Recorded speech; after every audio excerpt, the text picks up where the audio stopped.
शुक्रिया। मैं आसिम वकार को आमंत्रित करता हूं इस कार्यक्रम में। क्यों?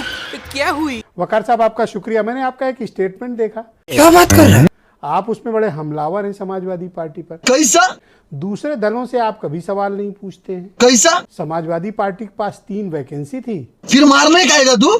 3 उन्होंने अपने प्रत्याशी दे दिए। अब आप पहले तो हिंदू खोजा करते थे, अब आजकल मैंने देखा स्टेटमेंट, फिर मारने का आएगा? 3 में आप कह रहे थे 2 चित्रांश को दे दिया। अरे भाई काबिलियत पे दिया, आप क्यों परेशान हो? बताता हूँ, पहले ये देखो। नहीं सर, राजनीति में सवाल पूछना गुनाह नहीं है। सवाल ना देना हो, सवालों से भागना गुनाह होता है। शाबाश! मैंने कोई गलत बात नहीं कही। मैंने ये कहा कि PDA PDA PDA PDA PDA PDA PDA चिल्लाने वाले लोग ये खाली ये बता दें कि ये जो इन्हीं ने आंकड़ा दिया इसमें पीडीए कहाँ है। ये भगवान क्या जुल्म है। भाई ना पिछड़ा दिखा, ना अल्पसंख्यक दिखा। एक दलित को आपने टिकट दिया, रामजी लाल सुमन को, वो भी सिर्फ फिरोजाबाद की सीट को बचाने के लिए, अच्छा यादव साहब को जिताने के लिए। देखिए, सच्चाई बोलने जा रहा हूं, सुनिएगा। तकलीफ होती है सच्चाई सुनने से, लेकिन हकीकत यह है कि हमारा सवाल ना समाजवादी पार्टी से, ना कांग्रेस से, ना बहुजन से, आईपी सिंह को ना स्क्रीन पे बीजेपी लिया से। जाए। हमारा सवाल सिर्फ हमारी अपनी जो मुसलमानों की जो बदहाली है उसको लेकर होता है, चाहे वो राजनीतिक तौर पे हो, चाहे व्यापारिक तौर पे हो, चाहे सामाजिक तौर पे हो, चाहे शिक्षा के तौर पे हो। क्या सवाल पूछना गुनाह है? पापा एतराज क्या है सर? इतराज यह है कि समाजवादी पार्टी के पास 110 विधायक हैं और उत्तर प्रदेश में लगभग 138 विधायक ऐसे जीत सकते हैं जो मुस्लिम बहुल सीटों से आते हैं। एक शेर है जिसमें एक आखिरी लाइन ये होती है कि हमारी कश्ती वहां डूबी जहां पानी कम था। तो ये जो 110 विधायक हैं समाजवादी पार्टी के, इनका सर्वे करा लीजिए। तो इसके बारे में खाली इतना कहता हूं कि अखिलेश जी की कश्ती वहां डूबी जहां मुसलमान कम था। रुको जरा, सबर करो। और जहां मुसलमान तादाद में था वहां से ये सब जीत गए। आप हर बार क्यों चाहते हो कि मुसलमानों को ही दे? सुनिए सर, बात सुनिए। आप एटा हार गए, इटावा हार गए, मैनपुरी हार गए, विधानसभा में नहीं, विधानसभा जाके देखिए, आप मालूम पड़ जाएगा अभी आपको। फिरोजाबाद हार गए, जो आपकी सीटें थी आप वो हार गए। गजब बेइज्जती है। राजनीति में जो जितना हिस्सेदार होता है उसको उतना हिस्सा दिया जाता है, उसको उतना सम्मान दिया जाता है। मैंने ये बात कही थी कि अगर आप एक मुसलमान को देंगे तो ये मुसलमानों का सम्मान होगा। वोट तो आपको पूरे चाहिए, 100 में 100। आपके ही चैनल पर एक साहब बोल के गए थे कि 95% वोट मुसलमान हमको देता है। तो 95% वोट का ये सम्मान है? ये मुसलमान का अपमान है? क्या आप एक भी नहीं देंगे? और एक भी चित्रांश, एक भी कायस्थ समाजवादी पार्टी को वोट नहीं देता होगा? What's happening? नंगा करके नहला रहा है। आप 2-2 सीटें दिए दे रहे हैं। क्या हम सवाल भी नहीं पूछेंगे? और हम तो विपक्ष में हैं इनके, हम पार्टी से इनकी बाहर है तो हम सवाल पूछ रहे हैं। कांग्रेस पार्टी के न जाने कितने विधायक और कितने कार्यकर्ता इस बात से नाराज हैं।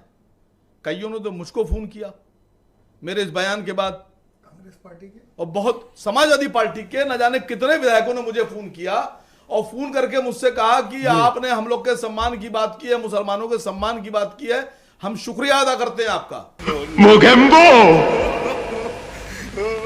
खुश हुआ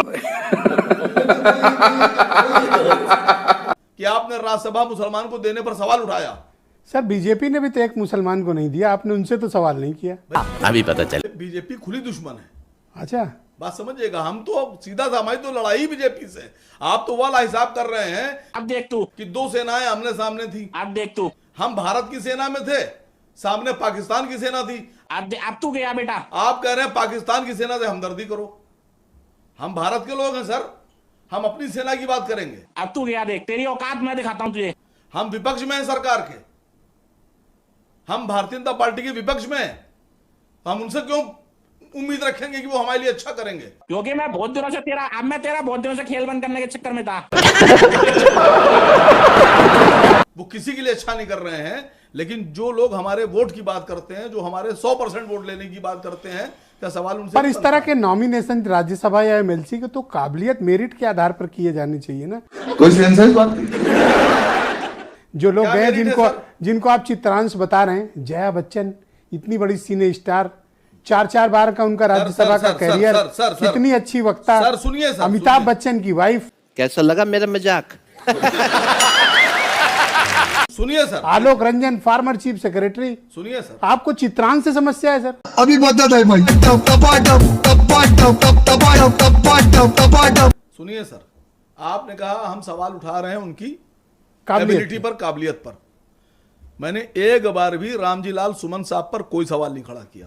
इन दो से क्या प्रॉब्लम है? बता रहा हूं आपसे, आपकी नजर में बहुत काबिल हैं, वो अखिलेश जी की नजर में बहुत सुपर हिट काबिल हैं। आपकी औकात बता रहा हूँ सर, बुरा नहीं मानना सर। लोकसभा लड़ा दिए दोनों को, क्यों नहीं लड़ा रहे हैं आप? अभी सब समझ में आ जाएगा। सर कुछ जलन की स्मेल आ रही है सर। जोर जोर से बोल के लोगों को स्कीमें बता दे। नहीं सर, बिल्कुल आप जो दिल चाह गई है, जलन की स्मेल आ रही है, बदबू आ रही है, आग लग गई है, धुआं दिख रहा है, नहीं सब दिख रहा है आपको। ऐसे खबर सब दिख रहा है, हड्डी जल रही है, खाल जल रही है, बाल जल रहे हैं, जो दिल चाह कहना हो कहिए। तुम्हें शर्म है? कुछ शर्म आया है? नहीं। लेकिन अगर हम सवाल पूछ रहा हूं, आप क्यों ऐसे सर, रिएक्ट आपको कर हमारे रहे हो? साथ सवाल पूछना चाहिए था।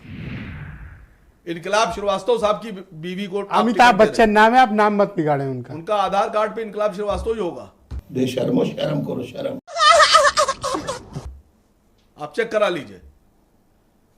अमिताभ तो उनका पुकारने का नाम है, फिल्मी नाम है। आपको क्या समस्या है अगर कोई श्रीवास्तव चित्रांश बन गया तो? आप बार बार कम्युनिटी पर क्यों कर रहे हो? जली ना, तेरी भी जली ना। मेरा खाली कहने का मसला यह है कि मुसलमानों को टिकट नहीं दिया है। आप मुसलमानों के 100% वोट चाहते हो लोकसभा चुनाव में। मैं आप कौन हो ये इस सवाल मुद्दे करने को लेकर वाले? सड़क पर उतरूंगा सर। Who are you? मैं मुसलमान हूं। यही सवाल उस दिन सुनील यादव जी ने पूछा था कि आप कौन है। मैं मुसलमान हूं। आंखें खोलिए, जुबान दिखाइए। अब देखिए आप डायरेक्ट ठीक हो जाएंगे, ठीक है? जिसको आप दुत्कार रहे हैं, जिसको आप दरगोर कर रहे हैं, जिसको आप हक नहीं दे रहे हैं, मैं वो मुसलमान हूं उत्तर प्रदेश का जो आपको वोट देता है। थैंक यू, शुक्रिया। बेकार है भैया, मैं तो टूट गया मैं तो अब। तो मित्रों फाइनली अपनी इस वीडियो का हो चुका है द एंड। उम्मीद है कि आपको हमारी ये वीडियो अच्छी लगी होगी। अगर वीडियो अच्छी लगी हो तो वीडियो को लाइक करके, हमारे चैनल को सब्सक्राइब करके, बगल में बने घंटी वाले आइकन को दबाकर ऑल को सिलेक्ट कर लें, ताकि आगे आने वाली ढेरों रोमांचक व मजेदार वीडियोज की नोटिफिकेशंस आपको बिना किसी अड़चन के प्राप्त होती रहे। तो वीडियो को क्लोज करने से पहले साथियों आप सभी लोगों से गुजारिश है कि यदि आप लोग हमारे चैनल पर नए हैं तो चैनल को सब्सक्राइब कर लेना, और हाँ वीडियो को लाइक करना तो बिल्कुल भी मत भूलना, क्योंकि आप लोग वीडियो तो देख लेते हैं पर वीडियो को लाइक और चैनल को सब्सक्राइब करना भूल जाते हैं। तो जल्दी से जल्दी लाइक और सब्सक्राइब भी कर लो यारो, क्या जाता है आपका, इस पे पैसे थोड़ी ना पड़ते हैं। तो साथियों अभी के लिए इतना ही, मिलूंगा नेक्स्ट वीडियो में। तब तक के खातिर स्वस्थ रहो, मस्त रहो और जहां भी रहो सबसे याद और फर्स्ट रहो। टिंग टोंग।